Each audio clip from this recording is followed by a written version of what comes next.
So, ayan guys, good morning. So, ngayon, kaya tapos na tayo sa paglilinis ng pagkuskus ng mga sayog at saka pagligpit ng mga paglilinis. So, it's time na magluluto na tayo ng ating ulam kasi wala naman tayong tagaluto. Sariling survival, sariling. So, magluluto ako ngayon guys ng ulam para sa akin. So, ang lulutuin natin ngayon guys is halaan. So, itong halaan na to.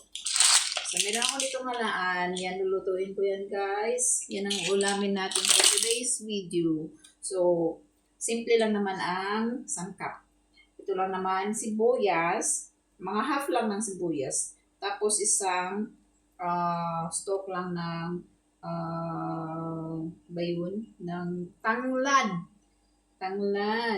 Saka isang bawang. Isang pirasong bawang lang guys, kasi badi tayo. Huwag na masyadong maraming sangkap. So, ngayon guys, gigisahin lang natin yan at saka sa sabawan. Kasi masarap ang sabaw ng halaan. Yan. Yan, mayaman sa iodine. Ang sarap ng sabaw, matamis-tamis.